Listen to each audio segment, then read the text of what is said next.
اعوذ باللہ من الشیطان الرجیم بسم اللہ الرحمن الرحیم فوجد عبدا من عبادنا آتيناه رحمة من عندنا وعلمناه من لدنا علما قال له موسى هل أتبعك على أن تعلمني مما علمت رشدا قال إنك لن تستطيع معي صبرا وكيف تصبر على ما لم تحط به خبرا قال ستجدني إن شاء الله صابرا ولا آسي لك أمرا صدق اللہ العظیم۔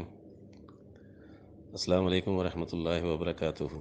یہ سورہ الکہف کی آیتیں ہیں جس میں ارشاد ہوتا ہے، تو ان دونوں نے پایا ایک ایسا بندہ ہمارے بندوں میں سے، ہم نے دی تھی جس کو ایک رحمت اپنے پاس سے، اور ہم نے تعلیم دی تھی جس کو اپنے پاس سے ایک علم کی۔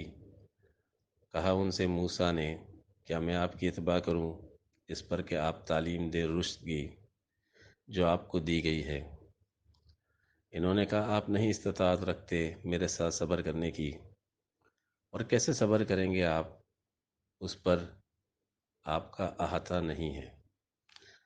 انہوں نے کہا آپ پائیں گے مجھ کو اگر اللہ نے چاہا صبر کرنے والوں میں، اور میں نافرمانی نہیں کروں گا آپ کی کسی کام میں۔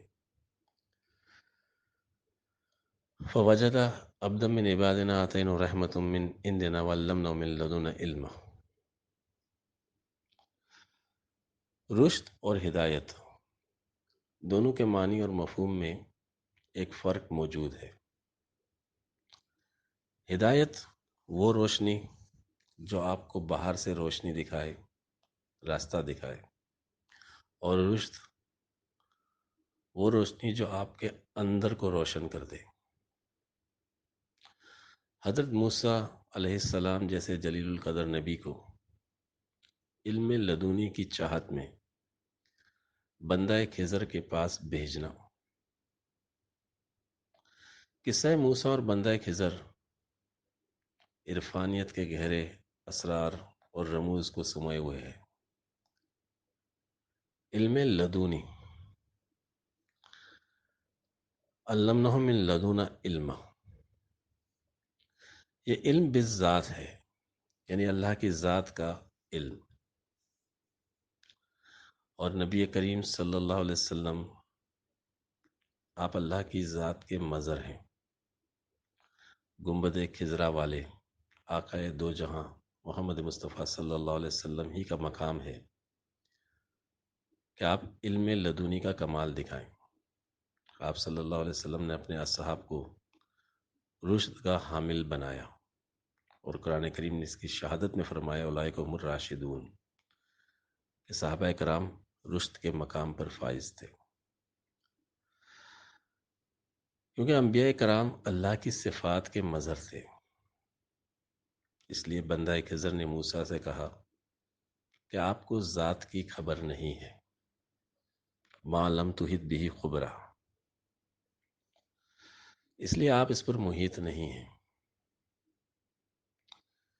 یہاں ایک بات اور ثابت ہوتی ہے کہ آج کی دنیا میں موسیٰ علیہ السلام کی قوم، وہ یہود اور نصارہ دونوں موسیٰ علیہ السلام کے ماننے والے ہیں، ان کے اسلام پر اعتراضات نامعقول ہیں۔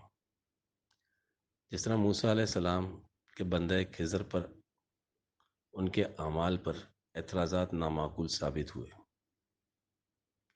کیونکہ ذات تمام صفات پر حق رکھتی ہے، لیکن کوئی ایک صفت ذات کا مثیل نہیں ہوتی، بلکہ تمام صفات ذات میں پوشیدہ ہوتی ہیں۔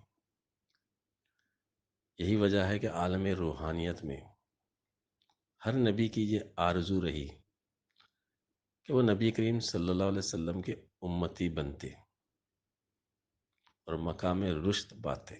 یہ شان مسلم ہے۔ مقام مسلم وہ مقام ہے جس کی تمنا انبیاء نے کی، تمنا انبیاء نے کی، ایسا مقام ملا مجھے کہ غلامان محمد میں ہے نام و نشاں میرا۔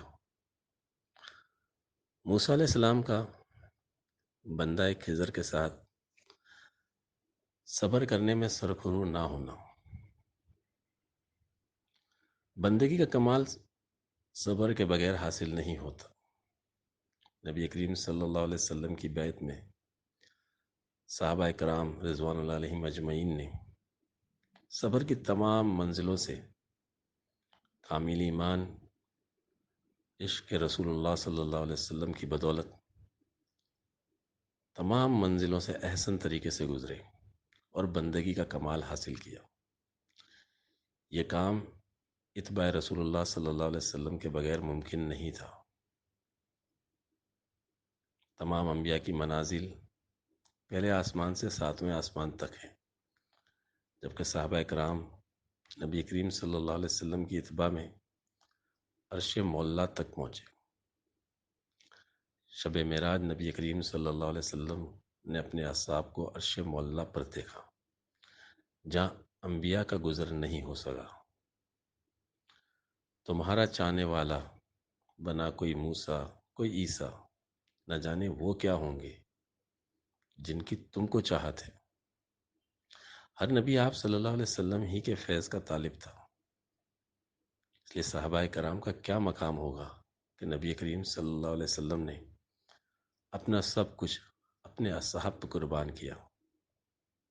یہ نبی کریم صلی اللہ علیہ وسلم کی نظر عنایت تھی کہ صحابہ کرام کو وہ مقام ملا، وہ علم ملا جس کی طلب میں موسیٰ بندہ خضر کی تلاش کرتے ہیں۔ خضر کے لفظ سے ہی اس کا پتہ چلتا ہے خضر کون، وہی گنبد خضرا والا۔ اس لیے نبی کریم صلی اللہ علیہ وسلم کا ارشاد مبارک بھی ہے، لو کان موسیٰ و عیسیٰ حیین لما وصیہما الا اتباعی، کہ اگر موسیٰ اور عیسیٰ بھی زندہ ہو کر آ جائیں تو ان کو کوئی چارہ نہیں ہوگا سوائے اس کے کہ وہ میری اتباع کریں۔ نبی کریم صلی اللہ علیہ وسلم کو قرآن کریم نے کہا کافۃ للناس، کہ آپ تمام بنی نوع انسانوں کے لیے کافی ہیں اور رسول بھی ہیں، اور باقی انبیاء اپنی اپنی قوموں پر رسول اور نبی ہیں۔ موسیٰ علیہ السلام کا یہ واقعہ موسیٰ علیہ السلام کے آخری دور کا ہے۔ موسیٰ علیہ السلام کا مقام روحانیت میں چھٹا آسمان ہے، جس کی منزل ید بیضا ہے، یعنی علم شریعت ہے۔ اس لیے قرآن کریم کی آمد سے قبل حضرت موسیٰ کی کتاب کو امام اور رحمت کہا گیا، اور اس آسمان کی آزمائش علم لدنی سے ہے، کیونکہ کامل امامت بغیر علم لدنی کے ممکن نہیں۔ حضرت موسیٰ اور بندہ خضر کی ملاقات یہ کوئی کشفن ملاقات نہیں تھی، بلکہ حقیقت میں یہ ملاقات ہوئی، اور اس کے اثرات کشمیر کے مقام میں ملتے ہیں، اور ایک تحقیق کے مطابق حضرت موسیٰ علیہ السلام کا مدفن بھی کشمیر میں موجود ہے۔ کل ساحل دریا پہ یہ کہا مجھ سے خضر نے، تو ڈھونڈ رہا ہے سم افرنگ کا تریاق،